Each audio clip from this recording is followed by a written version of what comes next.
Ukrainian MiG-29s tear through the air 50 meters above the ground. Their twin afterburners roar as they devour the valley at 900 kilometers per hour.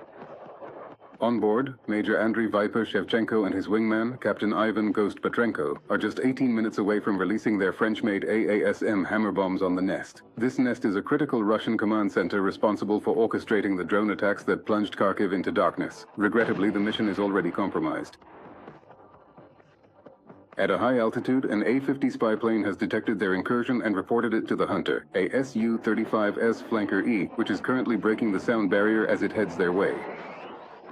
And if that wasn't enough, to reach their target, Ukrainian MiG-29s must traverse a nightmare of steel and radio frequencies, an integrated S-400 long-range missile network, agile and lethal Tor M2 short-range batteries, and Krashuka 4 electronic warfare systems capable of rendering their screens useless and blinding their missiles.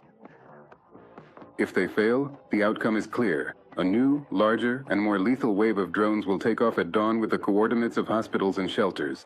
There is no plan B.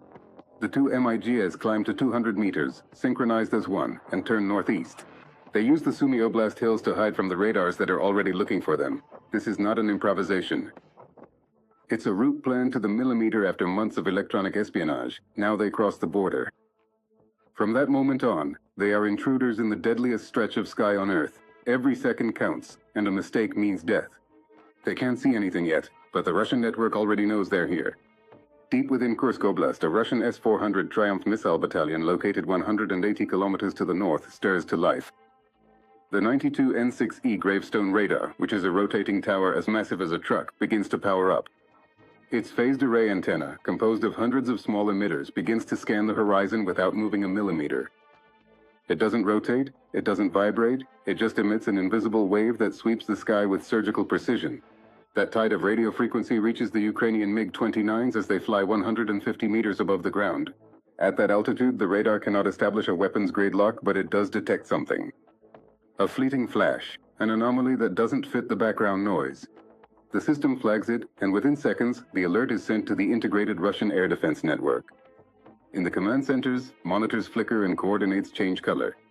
In the air, 80 kilometers from the contact, a Russian Su-30SM patrols at high altitude. Its pilot, a veteran with 20 interception missions under his belt, receives new coordinates on the HUD. He doesn't need to see anything just yet, as the system does the rest. Its Bars-R radar, among the fleet's most potent, can discern a target even when obscured by hills and terrain reflections. It merely needs the prey to show itself for a fleeting second. The Su-30 then banks south, cuts power, and accelerates. The hunt has commenced. The Russian operators don't know exactly what's out there, but they know something is. Something small, fast and dangerous has crossed the border. In the MiGs, the warning detectors go crazy. The pilot, Viper, recognizes the frequency. It's an S-400. No lock, no missile, yet, but they can already smell them. 30 kilometers in front of the MiGs, a Bayraktar TB2 drone is patrolling the air at 5,500 meters. Its MX-15D camera, stabilized with a hawk's eye precision, has been observing the target for more than 4 hours. From inside a camouflaged van on the outskirts of Sumy, the Ukrainian operator scrutinizes every movement on the screen. Trucks are entering and exiting. Generators are powered on. Antennas are being deployed. He has counted 14 Orlan 10 drones taking off from an old barn that was converted into an improvised airbase. Each flight confirms what intelligence had suspected for weeks. That place isn't just a farm, it's the heart of a Russian swarm attack network. But the TB2 isn't just observing, it's also guiding.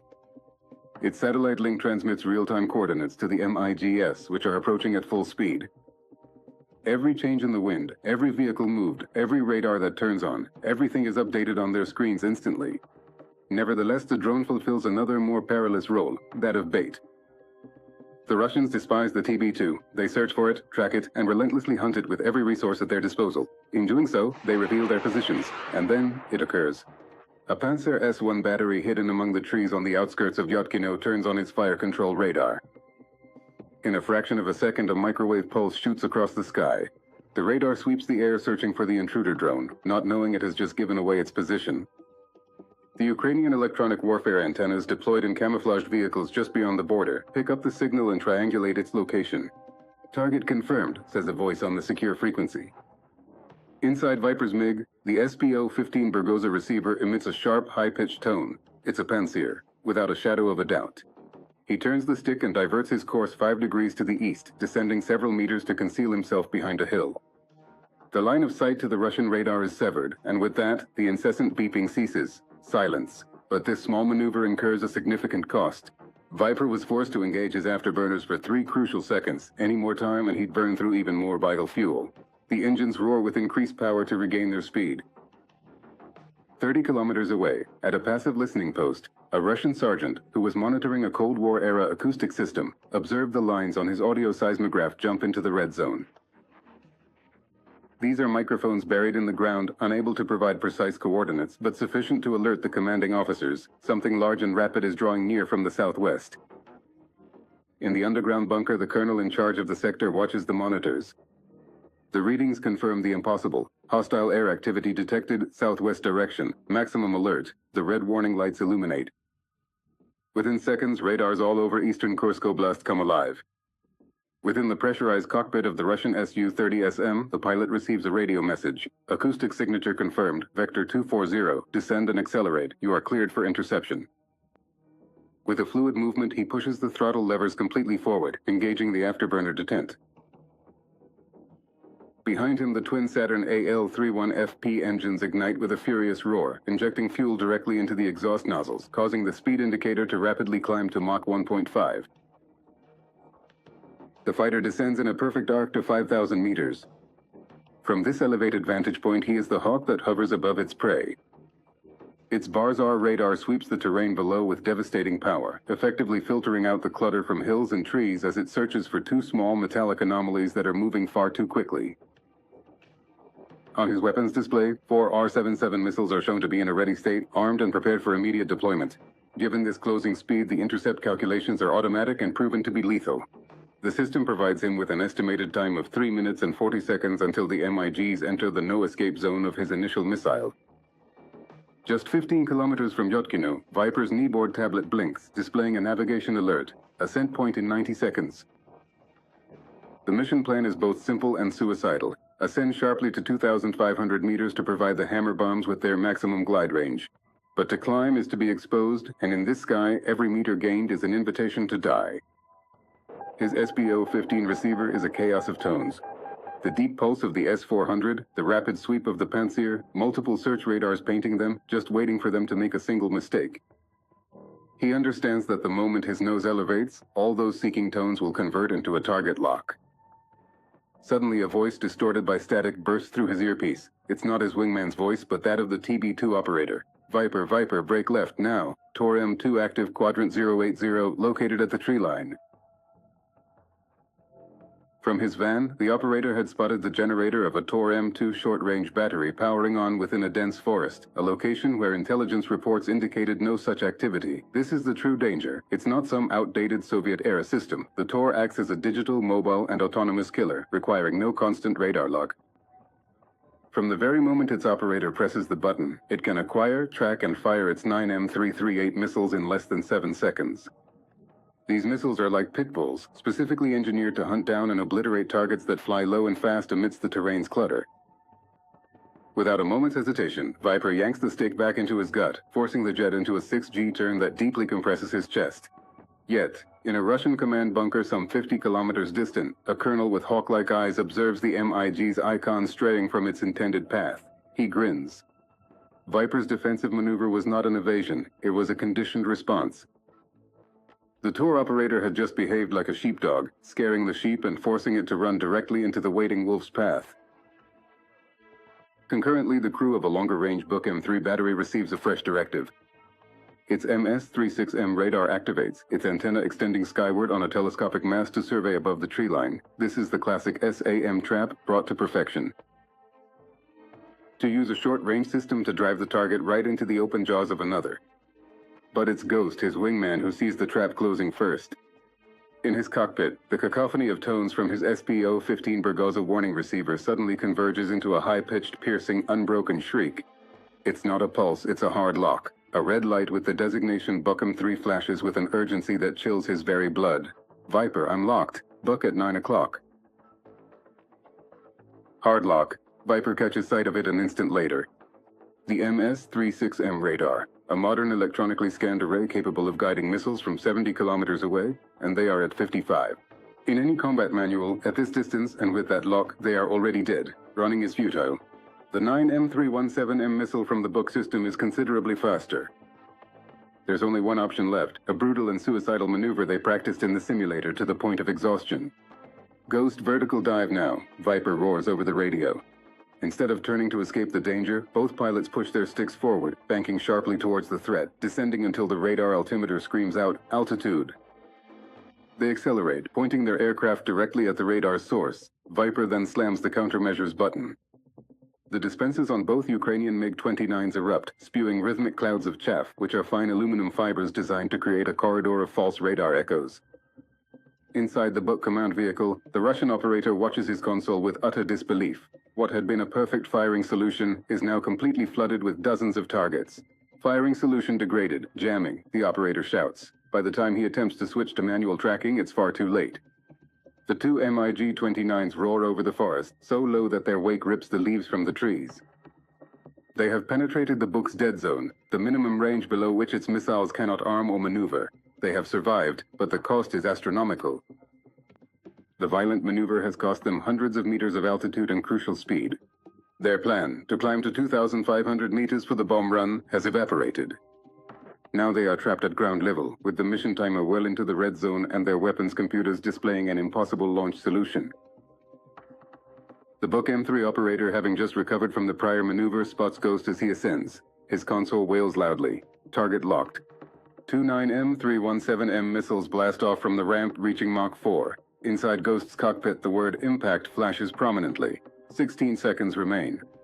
Ghost climbs vertically, executing a defensive spiral while repeatedly pressing the chaff button. The violent maneuver and the aluminum cloud trick the first missile, making it detonate harmlessly. But the second missile, launched just 3 seconds later, proves to be more intelligent, ignoring the chaff as its processor predicts the spiral pattern. Impact, 4 seconds. With no more tricks left, Ghost reverses the spiral in a brutal 8G maneuver, causing the fuselage to creak and groan. The missile tries to follow the impossible turn, but its energy bleeds off. The proximity fuse detonates 30 meters distant. A shower of shrapnel riddles the MiG's tail. The hydraulic failure alarms flash brightly on the console, yet the powerful engines continue to roar. They have barely escaped the book when the cockpits of both MiGs erupt with a new alarm. The high-pitched squeal of a fighter's radar from 40 kilometers away. The Su-35S pilot has achieved a firm lock-on. He launches 2 fire-and-forget missiles. They are in the air, flying at Mach 4, hunting autonomously. Viper releases a ladder of flares to increase the confusion. The missile's algorithm is saturated. It can't distinguish between the flares, the sun, and the aircraft. It chooses the brightest target, the sun, and gets lost in the sky. But the second missile is smarter. It has learned from the first one's telemetry.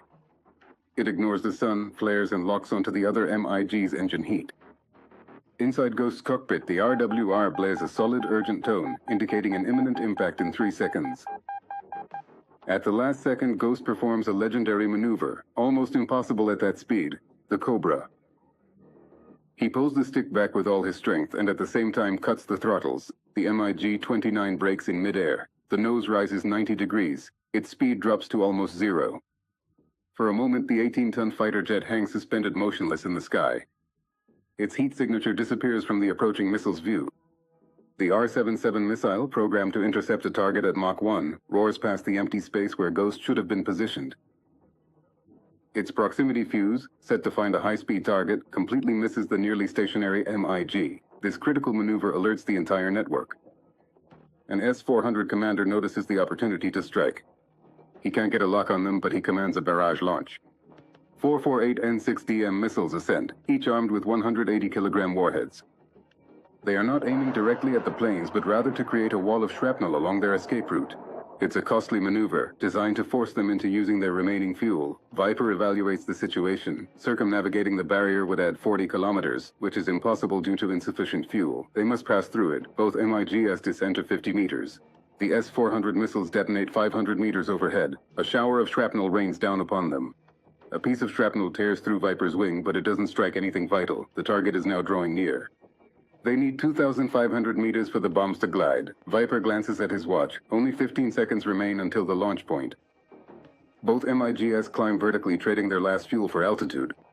1,500, 2,000, 2,500 meters. The launch computers flash green. Coordinates are locked in. Optimal range is achieved.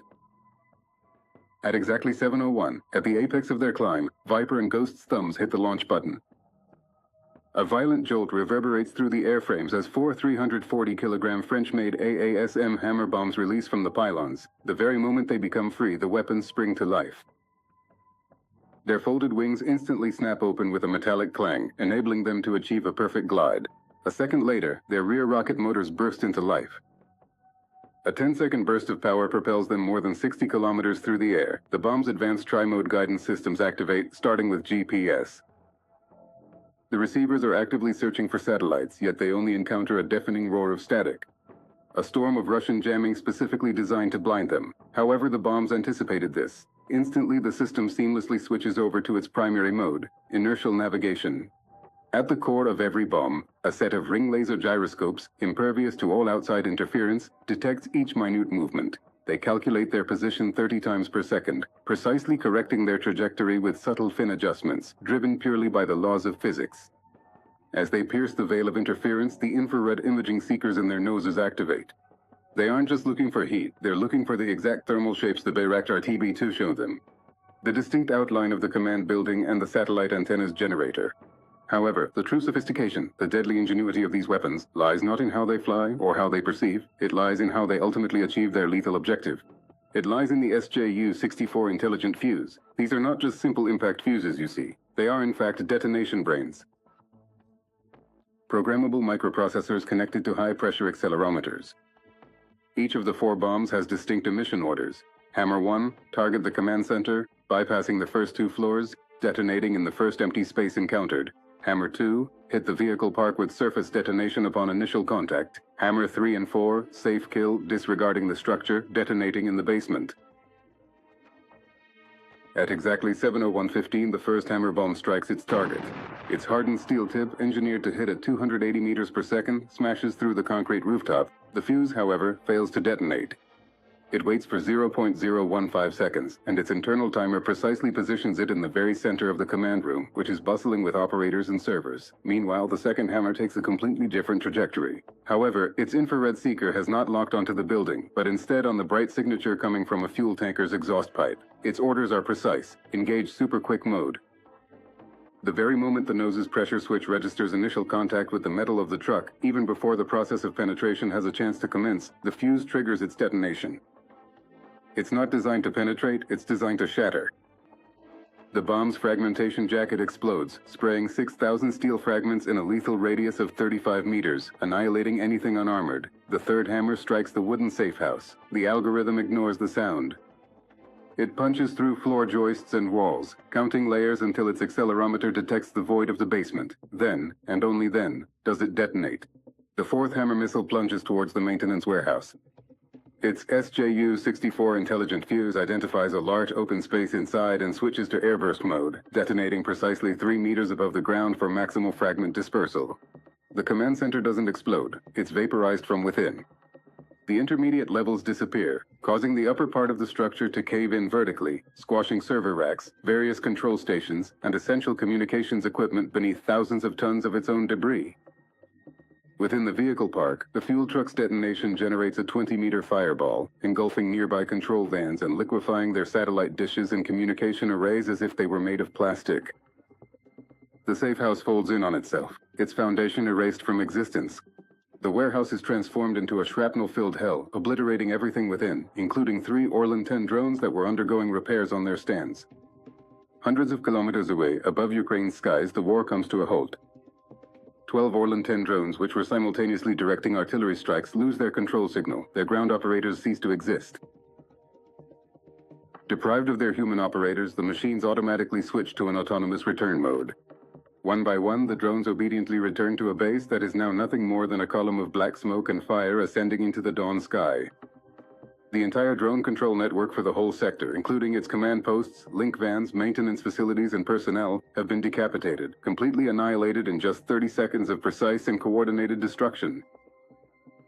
From inside Viper's cockpit, as he speeds across the border with Ghost's damaged engine practically welded to his wing, a single mission confirmation light blinks green on his tablet. The mission is accomplished.